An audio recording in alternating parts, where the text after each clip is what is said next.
All right. Welcome back to another episode of Monday Breakdowns, or Bible Breakdowns, whatever we solidify the name. You know what we're doing. So last week we talked about power of the tongue, spiritual authority, all that kind of stuff. This Monday we will be talking about what Pastor talked about yesterday, which is spiritual authority, the authority of the believer. And I thought it was another powerful time at Living Way Christian Fellowship in the city of Moreno Valley, Day Street. Service again, 9 a.m. and 11 a.m. Actually, on yesterday, I was in the 11 a.m. service due to the fact that we attended our new members, our new partnership class at 9:30. Shout out to Andre Scott for doing such a great job there as well. So shout out New Orleans. Orleans, okay. And it was also my birthday too. I was in the house of the Lord on my birthday, enjoying times with the believer. But the question topic for yesterday, Pastor Harold K. Weber, was how to deal with the negativity in your life. How to deal with the negativity in your life. And again, we had another powerful praise and worship that set the tone for everything that's going. You all got to come. You all just got to come. King of Glory is a song that yes. I don't know what y'all ended on, but King of Glory should be what they ended on. It was just an announcement pretty much too. Yeah. And then when they were singing that, I was just in the audience. I need visuals. So I was in the audience and I was just seeing the King of Glory. I mean, not the King of Moreno Valley, but the King of Glory coming in on a they come in with the chariots and coming in like proudly coming through. It's our King. It's our God.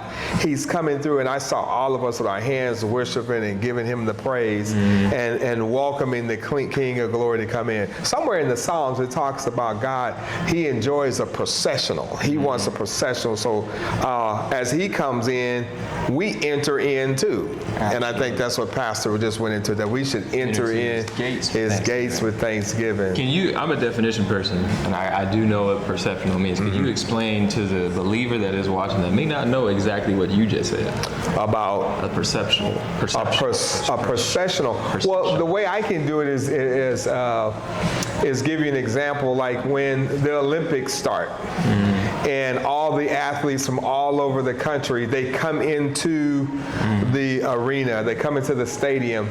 That's a big processional of all the athletes where everybody get to recognize the top athletes from their country walking in with their flag and everything that's saying, we are here. Right. Can you imagine God walking into his world, into the stadium? So that processional, we walk in for him. Part of it. So we're all a part of it. God loves for us to be a part of it. And God is our King and the King of Glory. And here's a scripture that came to mind during that too. It says, lift up your heads, O ye gates, and be ye lifted up, ye everlasting doors. And this right here says, and then the King of Glory shall come in. And he came into Living Way and made his presence felt. Pastor went through. We had an impromptu altar call. We normally don't have that, but he calls people up, and we just walked up. Me and my wife went up, and we just wanted to get in on that. You went up too? Yeah, he was. Yeah, we got to go in and get that wherever we can, because the word is good. Go ahead. Impromptu, but also obedient Pastor Weber is. Yes. And as a youngster, for me to say he's obedient sounds kind of funny, but he is an obedient, spirit-led pastor, as you do as well. You do the same when you preach. But I just love this an environment that we're after God's own heart, not after man's heart. So Pastor Weber is just one that just obeys what the Spirit is telling him in that moment. And so we just respond accordingly. Amen. It's comfortable. Amen. And Pastor always talks about a flow, and I think he flows well. All right. Absolutely. Enough about Pastor Harold K. Weber. No, I'm just kidding. We love Pastor Weber. And you guys tune in. Make sure you tune in for Kingdom Lessons on Wednesday, 7 p.m. Pastor Weber will be teaching. And then make sure, again, for Sunday morning, and it's going to be a great time. If you can't come Sunday morning for some reason, the 11 o'clock service is is live streamed on Facebook for the Living Way Facebook page. So Amen. If you are one of those couch potatoes that would love to get the Spirit in your house, then you can do that as well. So all that positivity talk, the word was mostly about negativity. And it's how to deal with it, And I'm going to read my 2 points real quick and we can talk about it. He said, don't get infected with negativity. Scripture, bad communication corrupts good behavior. And he was like, how to deal with it in 2 words, delicately and wisely. Wisely, delicately and wisely. And he was giving this funny thing about somebody was walking in behind him through the house. He was trying to walk away. I don't want to hear it. Can we talk about it right now? I was like, no, I don't want to talk about it. Okay. And negativity can make you sick. It can. Negativity can make you sick. That I write the style that I can understand, but we're writing the same line. So I put bad fruit turns good fruit bad. And Pastor Weber also said, you heard this quote before, but misery loves company. Right. And if you're around something that's negative long enough, you yourself, your spirit will become negative. The ear is the doorway into your mind. So that's a bad situation to put yourself in. So. Right. And carrying on from the tongue last week, now it's pretty much guarding what we hear. Because that death in life, it goes either way. Somebody could be speaking death. Negativity is death. Yeah. It'll make you sick, so we don't want to hear that. And we also our pastor announced, we're on a negative fast. Oh yeah, we're a negative fast. We don't hear no negativity. I'll get back to you next week. Yeah. and Scripture said, guard my heart, because out of my heart are the issues of life. Negativity is a trap. And that's what I think he went into Jesus sitting there, and they brought the lady that was caught in the act of adultery, and negativity tried to trap you. How did Jesus deal with negativity? And that segued right into that. Right, and that's how we want to do it. Jesus avoided and diffused negativity.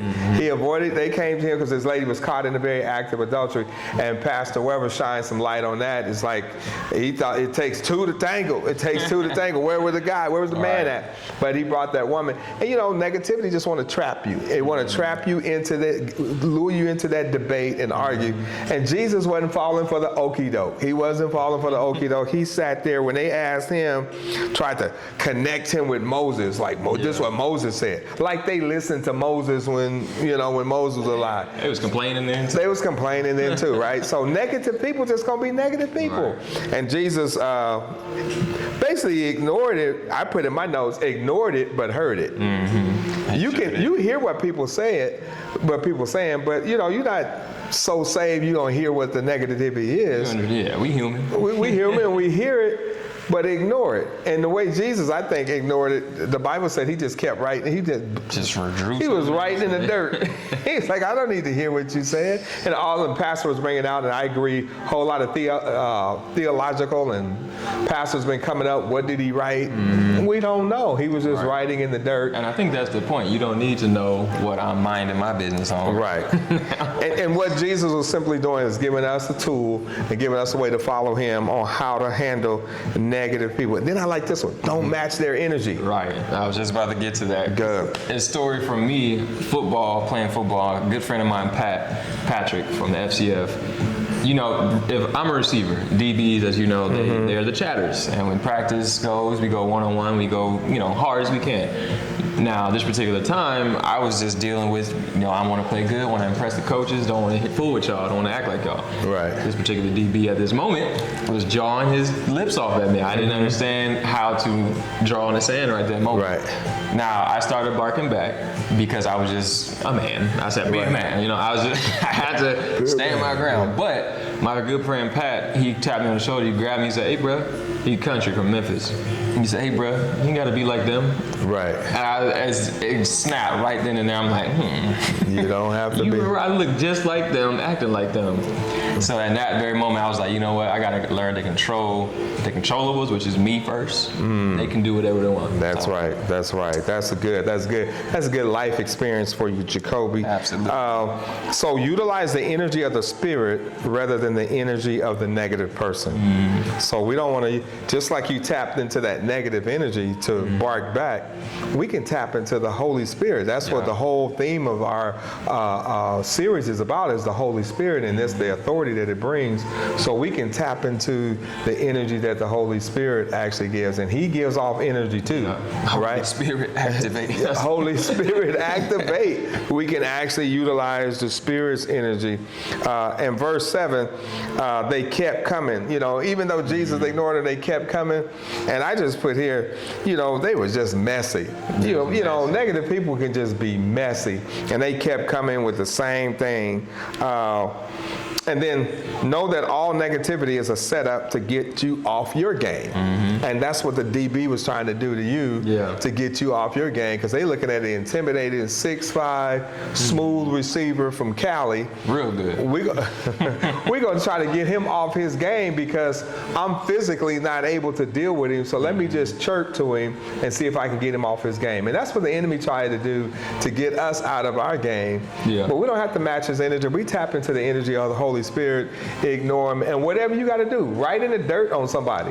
Whatever that means to you, to ignore that so you won't match their energy. Stay away from that negativity. Yes? That was when we were kids. I don't know if you used to do it too, but this is not actually in this realm. But you remember when you was a kid and somebody called your name and you said, I know you are, but what am I? Wow. That was annoying. That was your group. That was your group. Are, but what am I? Yeah. But I was really trying to go to the scripture where it says, a soft answer turns away wrath, but a harsh word stirs up anger. Yes. So you can actually start a debate if you react. You have responsibility or actually you have the power to dissolve a situation based on how you respond. That's good. That's good. So, and sometimes we use the scripture for different things. We're the head only, and we're always above, and not beneath. We're the head. Let's be the head here. Let's be the head here. Like Jacoby is saying, a soft answer turns away. That means somebody said something to you. If you're answering, answer is also your response. How are you going to answer? In basketball, like they come down and hit a three. How are you going to answer? How are you going to respond to that? Are you going to come down and jack up a three to force it because he's guarding you, or are you going to run the play? So how are you going to respond? Call a timeout. Or call a timeout. Sometimes we need to call a timeout. And so all those things feed into it. And I like this too. Hurt people hurt people. And that was powerful, Pastor Weber.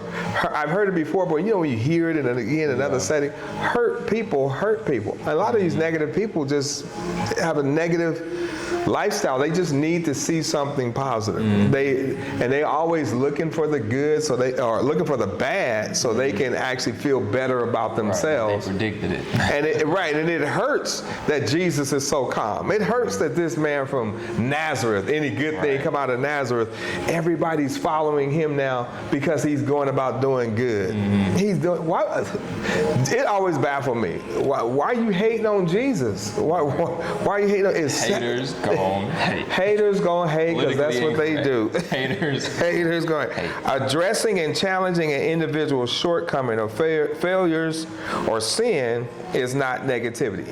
That be careful with that too, because Pastor was talking about Jesus did not excuse her or condone what she did. Not at all. But he addressed it in a positive way. She was already condemned, right? There's no sense in pouring water on a drowning man. Being caught was the She was already, why are you going to really just drag her through it? But what I like about that, and I'm going to give it to you, Jacob, because we're going to start preaching in a minute. Her situation drug her to Jesus. That was good to me. Her situation, with all the negative stuff that she did, her situation drug her to Jesus. And they didn't know what they did for that lady. Drug her right to the answer. They brought her right to the answer. And that's how we turned that negative situation to a positive. Jacoby and I. He said, you got to the right place. You didn't mean to do that. You didn't know she was going to get healed from the inside out. Excuse me. But that negative situation brought her to the right place. And if you can get to anybody of your negative situation, please get to Jesus. Get to Jesus, and he can fix it. That's what the old folks say. Jesus will fix it for you. He'll fix it for you. All of my troubles. All of my troubles. But that's where, in the New King James Version, before that segment in John starts, it says an adulteress, who we're talking about, faces the light of the world. And that's Jesus. That's Jesus. That's Jesus. And then in Titus right here, I guess we're going to end it on here, but Titus chapter 3, verse 9 through 11, I'll just read. It's called avoid dissension. So, but avoid foolish disputes, genealogies, contentions, and strivings about the law. So basically, don't argue about people about your belief. Right. For they are unprofitable and useless. I see a lot of people on social media trying to defend the gospel so hard that they're red at the necks and just, I understand. Don't worry about it. I've been there. Verse 10 says, reject a divisive man after the first and second. Right. After you told him twice. Right. After you told him twice. Yeah. Knowing that such a person is warped and sinning, being self-condemned. Wow. That's very powerful. That's how to deal with it. He said avoid it. The foolishness, avoid it. And my last scripture is in Proverbs. My uncle, Verdi B. Calhoun, rest his soul, used to always share with me when I would take him to get some shrimp fried rice on Anaheim in Long Beach. He would say, Mike, the Bible says, young man, give me thine heart. He said, and let your eyes observe my ways. And then he'd say, keep your heart, or guard your heart with all diligence. Why? Because out of it flows the issues of life. And the way we do that, we got to stay away from negativity. And we're in a negative world. And I think it was such a timely word because of what we're in, our government, our countries, all of these things.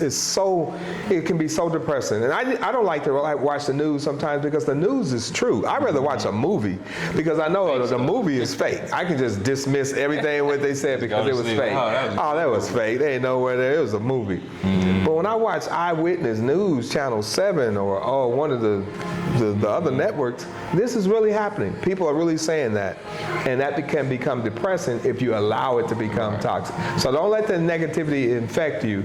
And let's take the word. There was just a few scriptures we have, but all through the Bible, there are some directions on how to guard yourself against negative people as a believer.